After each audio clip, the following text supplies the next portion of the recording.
आवाज सर्वसामान्यांचा। येत्या 19 फेब्रुवारीला तारखेनुसार शिवजयंती उत्सव शांततेत काटेकोर पार पाडण्यासाठी वडूज पोलीस प्रशासन सज्ज झालं असून शिवरायांच्या पदस्पर्शाने पावन झालेल्या या भूमीमध्ये शांततेत कार्यक्रमाचा उत्सव पार पाडण्यात यावा अशा सूचना आणि आवाहन वडूज पोलीस प्रशासनातर्फे करण्यात येत आहे। सातारा जिल्हा गडकिल्ल्यांचा जिल्हा आहे। याला अनुसरून येणारी शिवजयंती अतिशय बौद्धिक स्वरूपाने शिस्तबद्ध वेगवेगळी व्याख्याने आयोजित करून सार्वजनिक सामाजिक उपक्रमाने शिस्तबद्ध पद्धतीने उत्सव साजरा करण्यात यावा असं आवाहन करण्यात आलंय। गडकिल्ल्यांचं जतन, सामाजिक जातीय धार्मिक सलोखा, गडकिल्ल्यांचं संवर्धन, स्वच्छता व्हावी यासाठी शिवप्रेमींनी हाती घेतलेली मोहीम यांचे कार्यही महान आहे आणि कौतुक करावं तेवढं थोडंच आहे। शिवरायांचे संस्कार, प्रेरणा, साहसी इतिहास, त्यांची आठवण प्रत्येकाने स्मरणात ठेवणं गरजेचं आहे।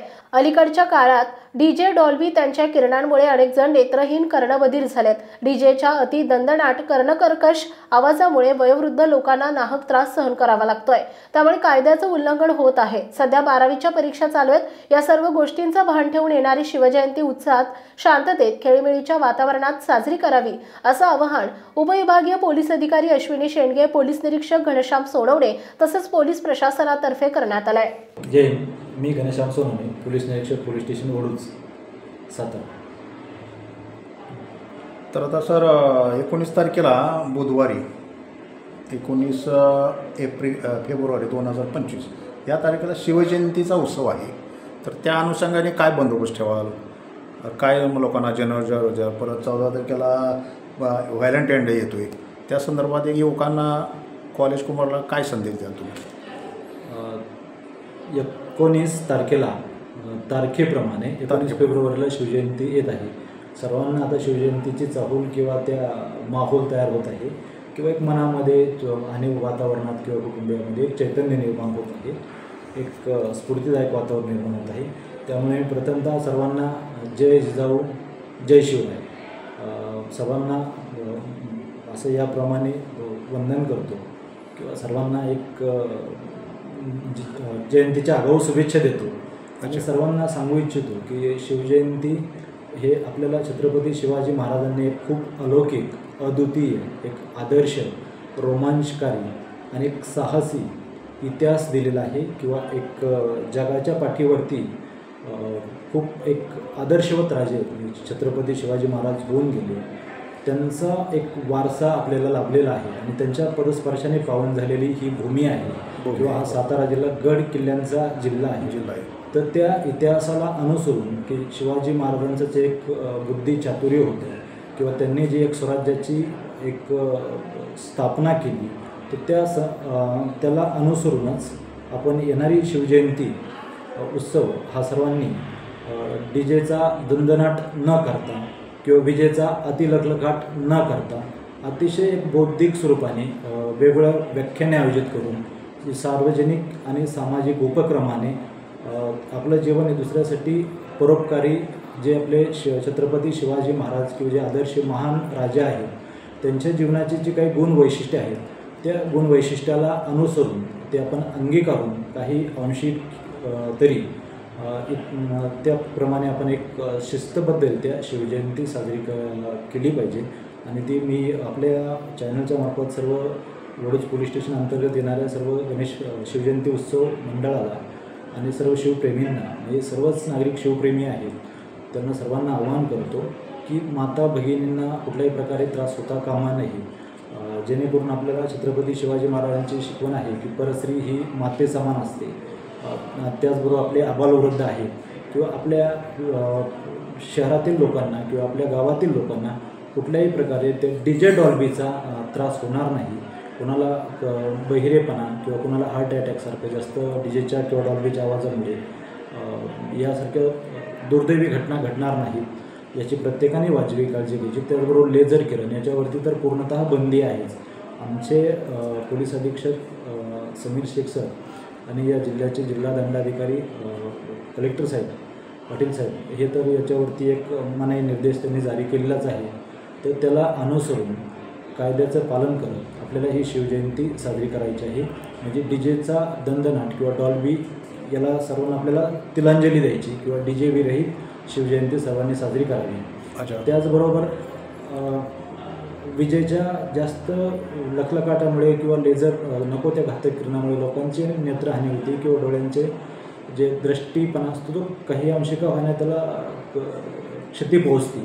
तर ते होता कामा नये आणि विशेषतः गुलालाची उधळण न करता फुलाची उधळण, पुस्तकाचे वाटप आणि वेगवेगळ्या स्वरूपाची व्याख्याने, शिवव्याख्याते यांना पाचारण करून शालेय विद्यार्थ्यांना किंवा सर्वच नागरिक आबालवृद्धांना एक शिवाजी महाराजांचे जे विचार आहेत, जे गुण वैशिष्ट्य आहेत त्यांच्या जीवनाबद्दल किंवा आपले जे थोर इतिहास त्यांनी आपल्याला दिला आहे त्या इतिहासाची शिदोरी त्याला उजाळणी द्यावी आणि नवीन पिढीला आपण ती एक शिदोरी आणि एक सुसंस्कार देऊन ह्या शिवजयंतीच्या माध्यमातून कसे होते याची याला आपण प्राधान्यक्रम देऊन शिवजयंती अतिशय शांततेत आणि DJ विरहित शिवजयंती साजरी करावी. वेळेचं भान ठेवावं, कोणालाही त्यामध्ये कसल्याही प्रकारची इजा होणार नाही याची काळजी घेऊन शिवविचारांचा वारसा जोपासून शिवजयंती साजरी करावी असे मी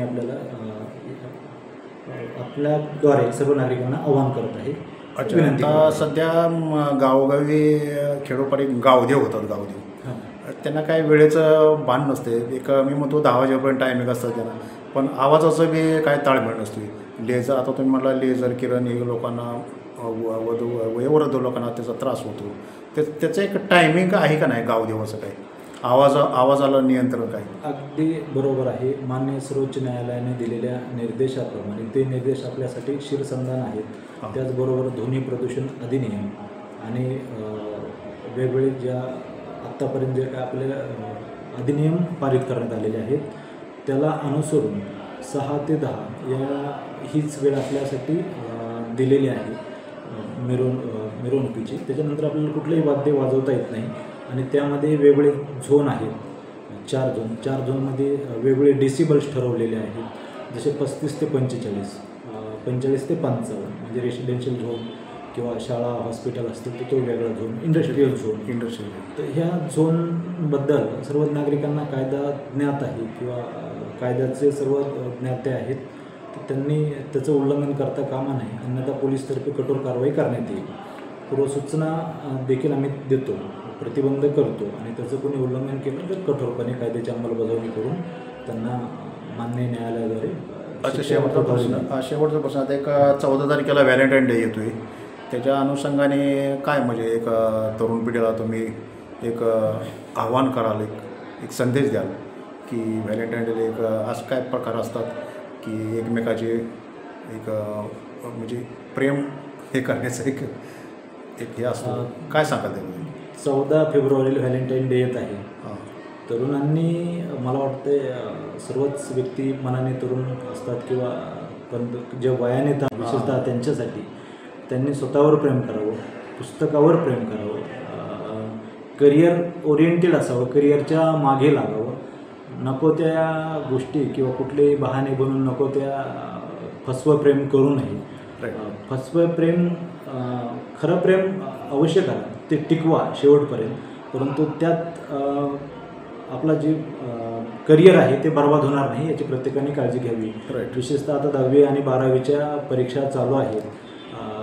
करिअरच्या दृष्टी कालपासून परीक्षा चालू आहे, 2 दिवस परीक्षा चालू आहे.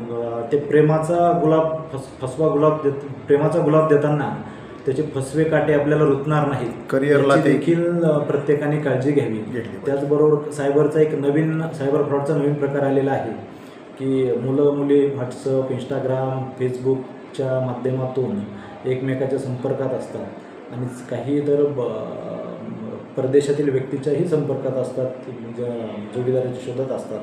परंतु बऱ्याच वेळेस मी तुला व्हॅलेंटाईन डेचं पार्सल पाठवलं आहे आणि ते पार्सल आता पोलिसनी किंवा यांनी एअरपोर्टवरती पकडलं आहे आणि त्या पार्सलमध्ये नको ती वस्तू आहे. त्यामुळे तुम्ही डिजिटल अरेस्टचे प्रकार पाहिले आहेत किंवा त्यातून पार्सल सोडून घेण्यासाठी इतके पैसे पाठवा, हे लिंक ओपन करा, ते लिंक ओपन करा, आणि त्यातून सायबर क्राईमसारखे सायबर फ्रॉड देखील झालेले आहेत. त्याच्यामुळे बी अवेअर, सावध राहावे, सतर्क राहावे, सुरक्षित राहावे आणि नको त्या गोष्टी करू नयेत. प्रेम स्वतःवर करावे, कुटुंबियावर करावे, पर्यावरणावर करावे, या जगण्यावर करावे, श्रद्धा करावी. प्रेम हे माणसाने शेवटपर्यंत केलं पाहिजे, परंतु ते प्रेम तेवढं निर्मळ, स्वच्छ, सुंदर आणि चांगली भावनेतून केलेलं असावं. Right. Okay. Thank you so much. आपल्या परिसरातील महत्त्वाच्या बातम्या पाहण्यासाठी मायभूमी न्यूज चॅनलला यूट्यूबवर सबस्क्राईब करा आणि बेल आयकॉन प्रेस करा.